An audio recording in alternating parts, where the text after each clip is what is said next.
Hello, this is Sparrow from Sparrow Dreads. I specialize in making wool dreadlock extensions for your hair or for dreadfalls or whatever. People have asked me to make a YouTube video just basically showcasing how I tend to make my dreads. This is an example of some of the dreads that I've made. I have my rainbow, you can't really see it, but it's like a pastel rainbow, really soft color. It's absolutely beautiful. These are actually currently up for sale on my Etsy page, which I will link at the bottom. And then, you're just your average wool dreads. You can make them any which size. I hand dyed these ones myself.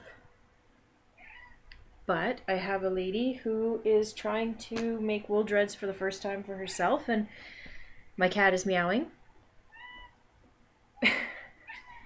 And so yeah, I want to just sort of give her a head start on what I've found to be easiest when I make these. First of all, sushi mat. You need sushi mat. You can palm roll or hand roll them on your surface, but honestly, you get more cracks. Merino wool is really big on cracking depending on how fine it is, and cracking doesn't look very nice. But the sushi mat makes your life so much easier. You will also need a squirt bottle with boiling hot water and a little bit of soap added into it. Liquid soap is fine. My wool supplier around here, she is a master spinner, and she has said even the cheapest of the cheap liquid soap you can use, it works, just don't use too much. You need wool. This is kind of how it comes depending on who you buy it from. This is some stuff that I ordered offline, and it's called Dream, and it's an absolutely gorgeous blue. But yeah, and then I've got some hand-dyed merino that I've already portioned into little clips or whatever. You need scissors, you need your sushi mat. This is kind of, ignore my cat. This is sort of my workstation, and I've got my sushi mat here. I have some of this grippy stuff. I forget what it's called, but I bought this at the dollar store, and it's basically an underlay for rugs. I have a towel, and I have another one underneath to keep it from rolling on me and causing me headaches. But you take your wool. This person that I'm making these for, she wants them open-ended on the top because she's actually going to extend her current dreadlocks with them. She wanted them pretty thin, so I'm going to separate this. This might be a long video because I don't know how to edit videos. I make dreads, not videos.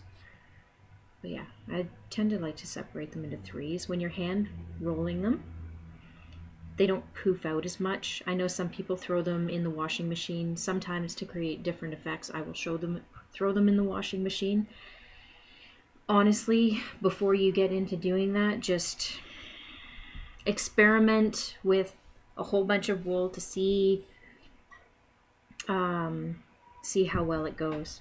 But these, she wants them short too, so I'll just show you, just giving it a little bit of a roll. And she wants a variety of colors.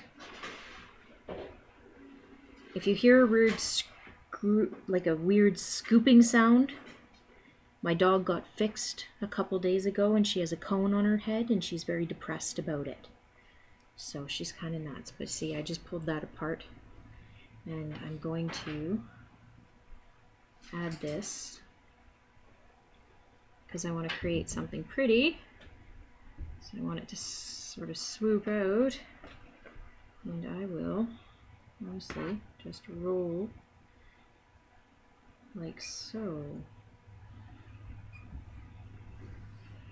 I don't know if you can see that, but I'm honestly just trying to create a candy cane roll. Just give it some life. Because she wants these open-ended on the top, I'm honestly worried about putting different colors all the way up to the top because they might not stay together. But just to give you an idea, the wool kind of holds itself, which is really fun. And then you just curl it some more to get what you want. And I tend to fold the tips over so I don't have to cut them later and give them a bit of a roll. here's the fun part. You have your soapy water. Squirt, squirt, squirt, squirt, squirt. And you just when you're doing candy cane style, it helps if you roll the same way so that it doesn't necessarily screw up your pattern. And I want to keep it open-ended on the top, but I'm going to roll this quite a bit because if they're supposed to be permanent, we never want them to fall apart or get ugly.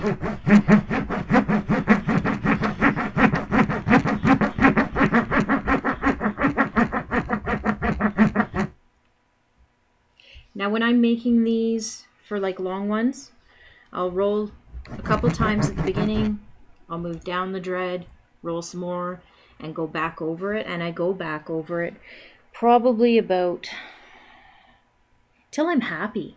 And that could be 4 times, that could be 6 times. It really depends on how much I want them to stay in. Like, you want your dreads to always be perfect, so. But yeah, that gives you a quick idea of what happens. And then I'm leaving, I'm probably going to pull a rove a little bit more because she wants to crochet this onto her actual dread. So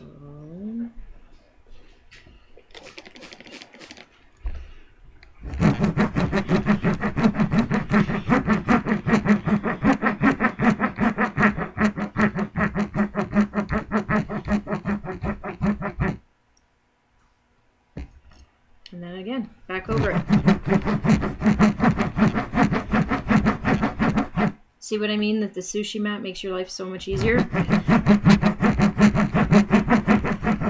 And these ones are nice and short, so you can do kind of, you can really go at them. But yeah, that is basically the general process of doing dreads and rolls. And roll the crap out of them. And sushi mats do sometimes give you these wonderful little fluffs and you just pull them off.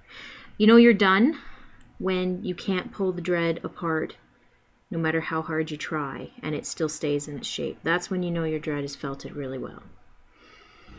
So that is how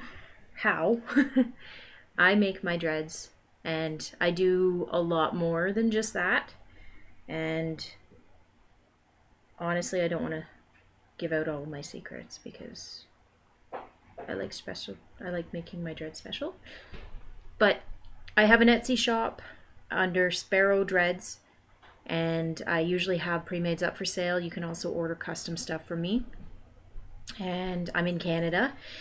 So because I'm in Canada, my prices are a little bit higher than other people's because I pay more for my wool and I pay more for myself. But I like to think that I make a very quality product. And if you'd like to order from me, you can always just contact me. You can also find me on Facebook as well. I have a store as well as myself. Yee. This is my fun Facebook video, or YouTube.